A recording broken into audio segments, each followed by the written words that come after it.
Bismillahirrahmanirrahim. Assalamualaikum warahmatullahi wabarakatuh.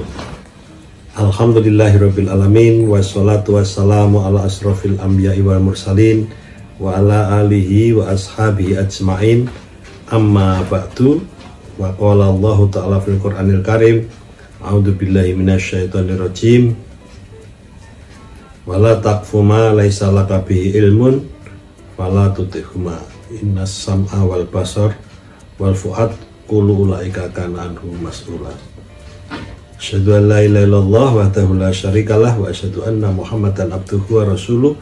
Allahumma sholli ala Muhammad wa ala ali Muhammad. Alhamdulillah, tiada kata yang pantas diucapkan pada saat ini kecuali puji syukur kehadirat Allah Subhanahu wa taala, karena atas limpahan karunia-Nya kita masih diberi kesempatan oleh Allah dapat bersilaturahim, bertatap muka dalam rangka yazidul iman, meningkatkan iman, dan tholabul ilmi, mengkaji ilmu. Mudah-mudahan Allah senantiasa memberikan barokah, memberikan kemudahan hidup untuk kita semua.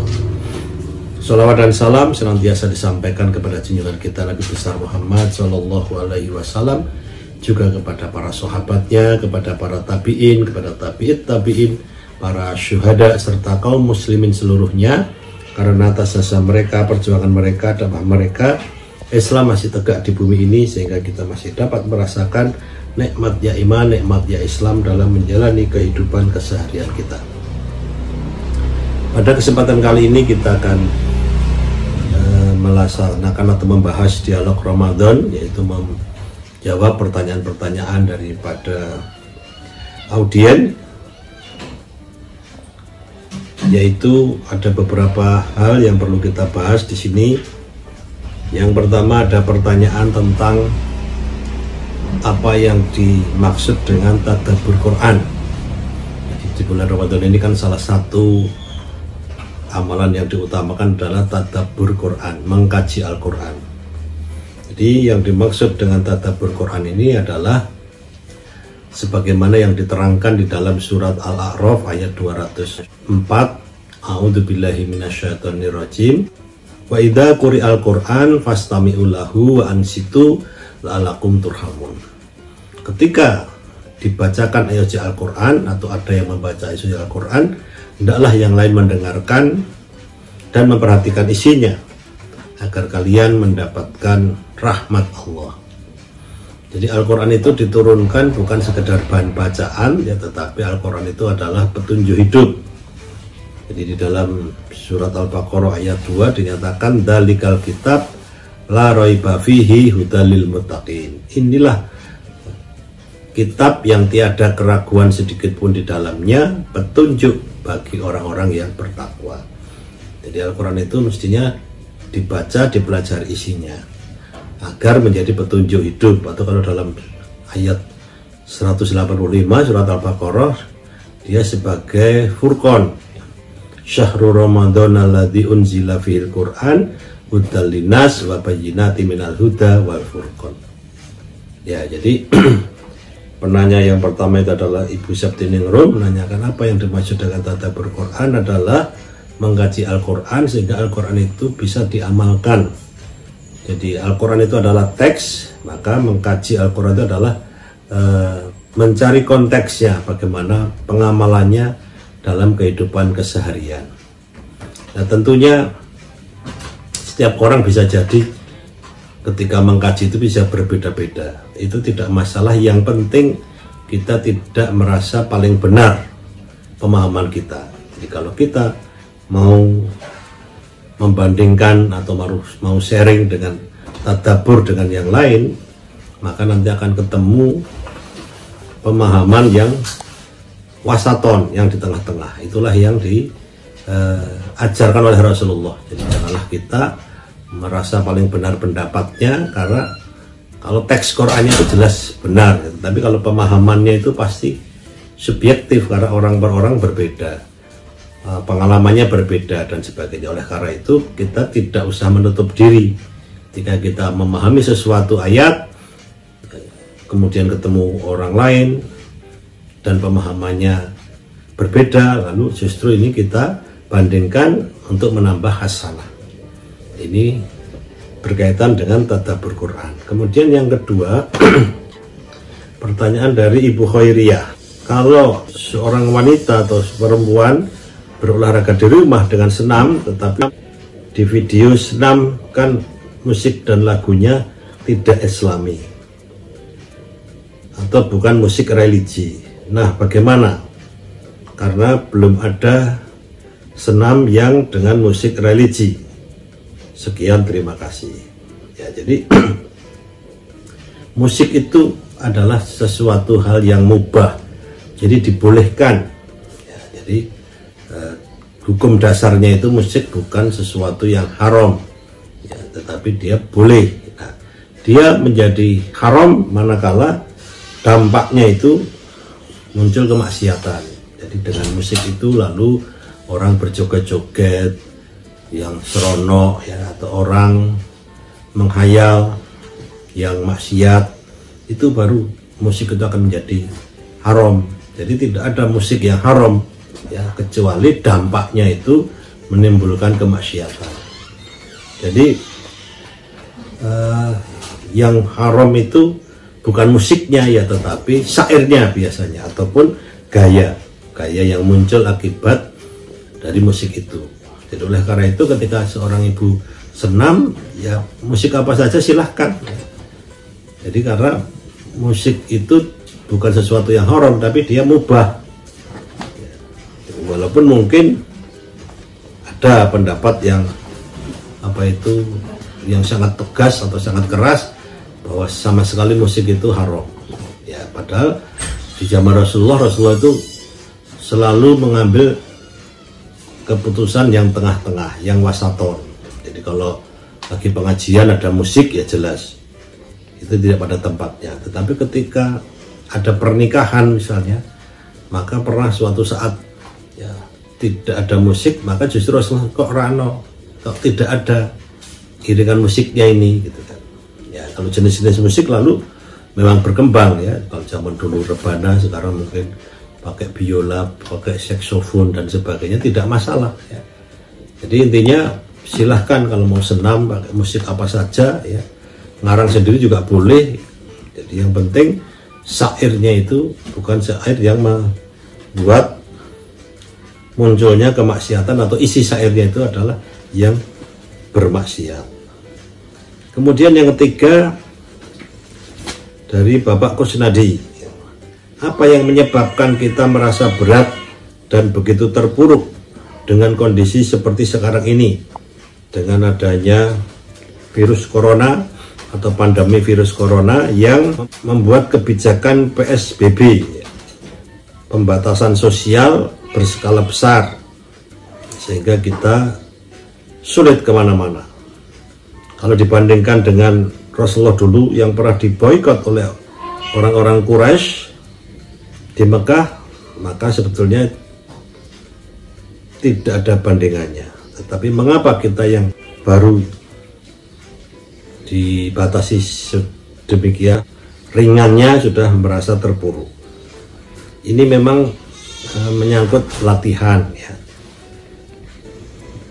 Jadi Allah sudah menegaskan di dalam surat Al-Baqarah ayat 155. Walanabluwannakum bisyai'im minal khaufi wal ju' wa naqsim minal amwal wal anfusi wath thamarat wa basyiris sabirin. Dan kamu akan diuji oleh Allah, ya, dengan ketakutan, dengan kekurangan harta, kekurangan jiwa, kekurangan buah-buahan. Maka beruntunglah orang-orang yang sabar. Ya, jadi kuncinya itu biar kita tidak merasa terpuruk adalah sabar. Jadi sabar itu tahan uji, kuat, ya, di dalam mengalami suatu kondisi, ya, bahwa hidup itu memang nudawiluha. Jadi hidup itu berputar, bergiliran. Jadi dari kondisi susah nanti pasti akan menjadi senang. Senang pun tidak akan bertahan lama jika kita tidak pertahankan. Jadi dalam surat Al-Insyirah sudah diterangkan inna ma'al usri yusra wa inna ma'al usri yusra. Jadi sesungguhnya Di dalam kesulitan itu ada kemudahan, di dalam kesulitan ada kemudahan. Jadi hanya akan berputar sulit dan mudah. Oleh karena itu kita hendaknya menyelesaikan ya, atau menghadapi masalah itu tahap demi tahap.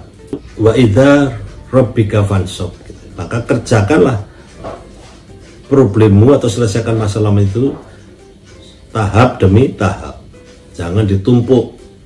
Nanti kalau sudah berusaha, maka wa ila rabbika farghab, hanya kepada Allah lah engkau berserah diri. Nah, jadi ini sebetulnya latihan perasaan terpuruk itu karena kita selalu melihat ke atas. Jadi kalau sudah menghadapi kesulitan, maka hendaklah kita sering-sering melihat yang ke bawah, yang lebih tidak mampu, yang lebih rekoso. Sehingga nanti kita lalu bersyukur, oh ternyata saya belum begitu parah, masih lebih baik saya daripada mereka. Itu kalau kita membandingkannya. Tapi kalau kita membandingkannya itu hanya yang di atas terus, maka tadi secara psikis kita akan merasa terpuruk. Karena kita hanya melihat kita sendiri yang menderita. Jadi kalau apa itu, pikiran kita, hati kita itu sudah menata hidup itu memang begini. Kita ini suatu saat hidupnya longgar, suatu saat sempit, hanya itu aja, selang-seling. Jadi tidak mungkin kita ini longgar terus, tidak mungkin kita sempit terus. Jadi Rasulullah bersabda, sungguh hebat orang mukmin itu. Ketika dia mendapat musibah, dia sabar. Dan ketika dia mendapatkan kenikmatan, dia bersyukur. Nah, ini kan cara memanage hidup kita. Jadi inilah yang diajarkan oleh ajaran Islam agar kita ini tidak merasa terpuruk. Ya kalau suatu saat merasa, ya betul, muncul kesadaran, ya hidup itu memang begini. Jadi kayak sekarang misalnya pandemi ini sedang menyerang. Nah, banyak orang-orang yang hanya apa itu, mengikuti perasaannya. Jadi misalnya kita tidak bisa berjamaah di masjid karena untuk menghindari kerumunan yang itu akan membuat cepatnya penyebaran COVID-19 ini. Nah, itu ada yang merasa terpuruk itu langsung, wah kita ini kehilangan kenikmatan ya.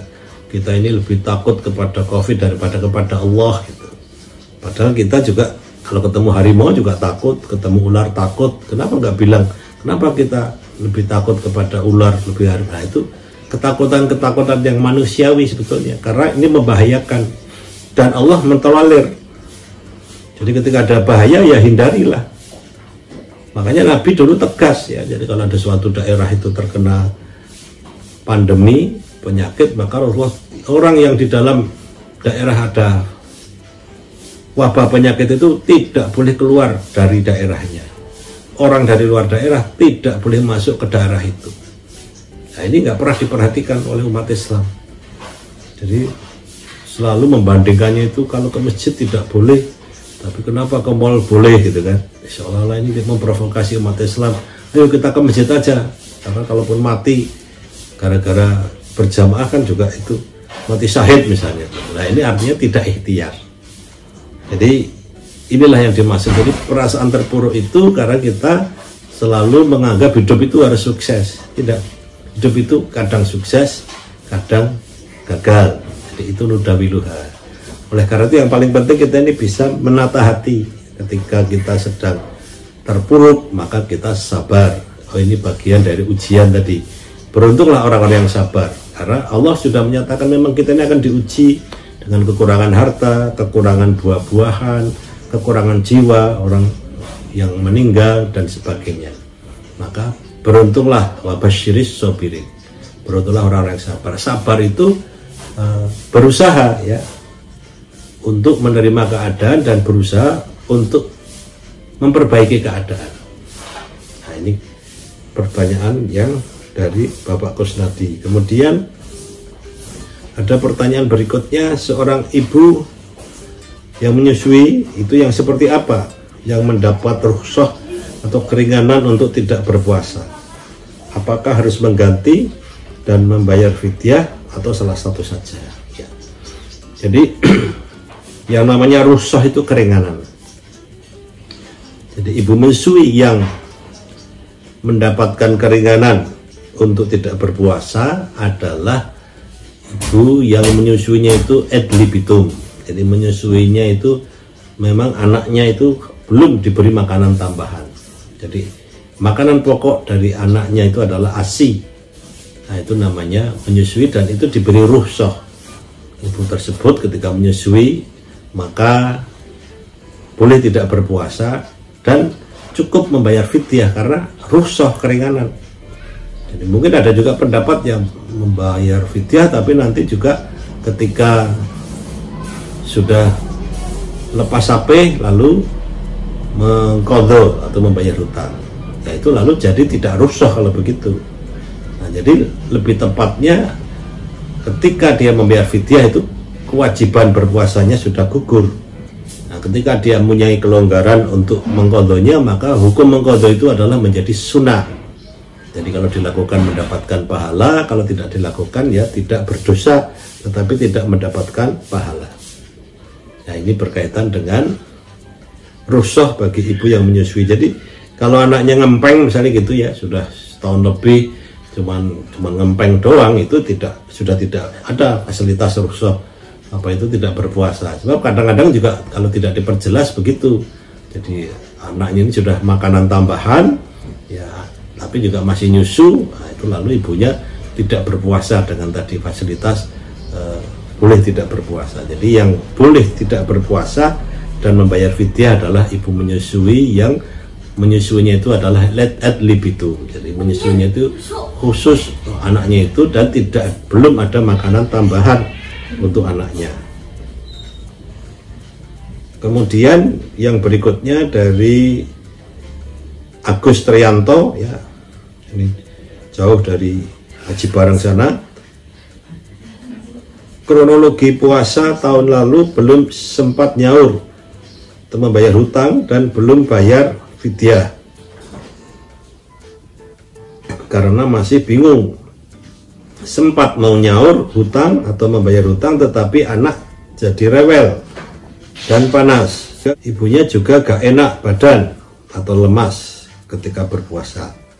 Jadi bagaimana ya? Jadi tadi kan sudah jelas ketika sebabnya itu menyusui dan menyusuinya itu eksklusif ya, maka itu boleh dengan membayar fidyah. Jadi kalau kelewat ya Ramadan yang lalu belum ya tinggal bayar fidyah saja. Tapi ketika tidak berpuasanya itu memungkinkan ada waktu untuk membayar qadha, maka ya bayarlah qadha di mana dia sempat. Jadi ini bukan untuk yang menyusui tapi mungkin untuk yang sakit atau yang bepergian. Maka ketika dia terlampaui saum Ramadan berikutnya belum membayar ya, dia tetap punya hutang itu dan tidak perlu didobel karena masih banyak masyarakat kalau sudah ketabrak Ramadan yang baru lagi maka jadi 2 kali lipat. Tidak ya. Allah tidak pernah menggunakan bunga berbunga.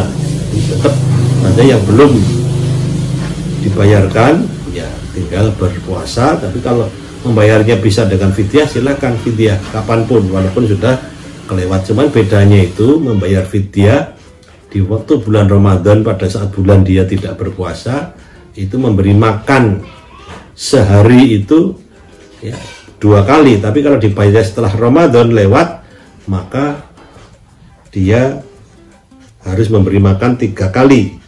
Jadi sekali tidak berpuasa dia harus membayar atau memberi makan. Ketika di bulan Ramadan memberi makan 1 orang 2 kali makan, dan ketika di luar Ramadan membayarnya untuk 3 kali makan. Jadi mereka akan diperjelas dengan pertanyaan berikutnya.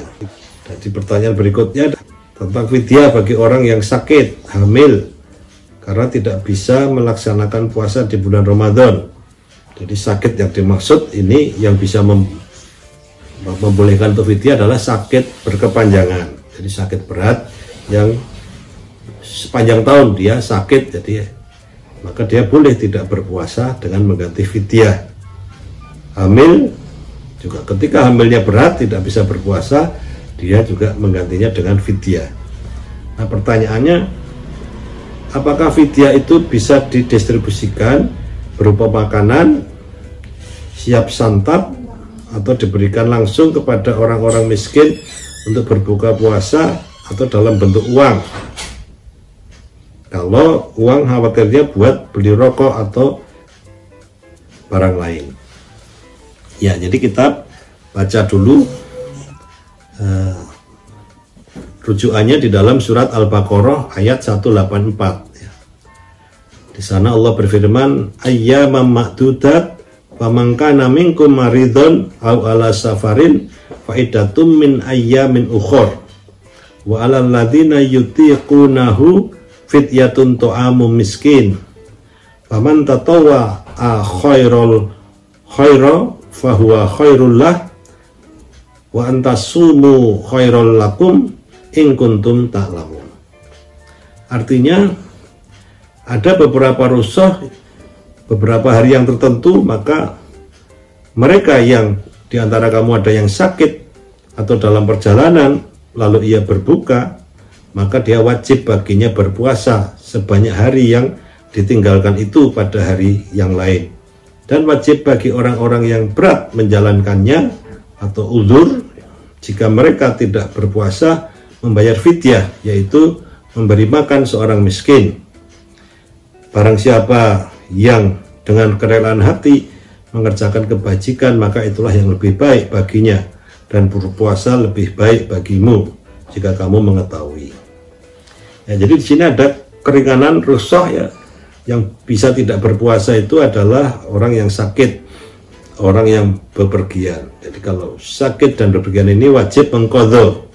Kemudian ada orang yang bisa diganti dengan fidyah. Tadi orang yang sakit berkepanjangan atau sakit berat, ada orang yang sudah tua ya, nggak mampu berpuasa, ataupun para pekerja berat, jadi pengaspal jalan ataupun tukang batu, tukang kayu dan sebagainya, itu boleh tidak berpuasa dan mengganti dengan fidyah. Nah, pengertian fidyah tadi adalah memberi makan. Tidak berpuasa sehari, wajib memberi makan sehari kepada seorang fakir miskin. Nah, sehari itu kalau dibayarkan di bulan, masih di bulan Ramadan, berarti kasih makan 2 kali, sahur dan berbuka. Ya, tapi kalau dibayar setelah bulan suci Ramadan, maka 3 kali, makan pagi, makan siang, dan makan malam. Nah, jadi kalau ditunda, itu rugi karena biayanya lebih besar. Ya, bentuk fidyah itu boleh beras, boleh makanan yang sudah jadi, boleh uang gitu. Jadi yang penting disampaikan ini fidyah, jadi harus digunakan untuk kepentingan makan. Nah, ternyata yang diberi nanti menyalahgunakan, itu kesalahan dia di hadapan Allah. Yang fidyah sudah tidak masalah. Tetapi kalau ingin hati-hati atau apa khawatir tadi disalahgunakan, ya silahkan memberi makan yang matang siap saji, itu lebih bagus ya, karena lebih meringankan. Cuman tadi bedanya, jadi misalnya kalau dibayar di bulan suci Ramadan sekali makan 10.000, berarti kan sehari 20.000. Tapi kalau dibayarnya nanti setelah Ramadan, maka 10.000 kali 3, 30.000 per hari. Nah, itulah cara membayar fidyahnya. Kemudian pertanyaan yang kedua, setelah sembuh dari sakit, wajib membayarnya atau tidak? Ya, jadi kalau sakitnya itu bisa sembuh, jadi artinya memang sakit sementara gitu, maka setelah sembuh dia bayar mengqadha, tidak perlu fidyah gitu. Tetapi ketika mungkin orang suatu saat sakit berat ya, sakit berat itu misalnya stroke atau diabetes atau gagal ginjal ya, itu kan yang tidak memungkinkan untuk berpuasa, itu maka langsung dibayar dengan fidyah gitu. Tetapi jika sakitnya itu pada saat ini opname gitu kan, 5 hari atau 10 hari atau 15 hari, kalau kira-kira bisa sembuh ya tidak usah fidyah, tapi nanti membayar qadha itu setelah di hari yang lain, setelah Ramadan selesai. Nah, itulah beberapa dialog kita pada kesempatan kali ini. Mudah-mudahan ini menambah hasanah kita, keilmuan kita, dan bisa meningkatkan amalan kita sehingga kita menjadi orang-orang yang dapat mencapai target Ramadan, menjadi orang-orang yang bertakwa. Demikian dapat dikaji pada kesempatan kali ini. Kurang lebihnya mohon maaf. Wabillahi taufiq wal hidayah. Kita tutup dengan hamdalah dan kafaratul majlis. Subhanakallahumma wa bihamdika asyhadu an la ilaha illa anta astaghfiruka wa atubu ilaik. Wabillahi taufiq wal hidayah. Assalamualaikum warahmatullahi wabarakatuh.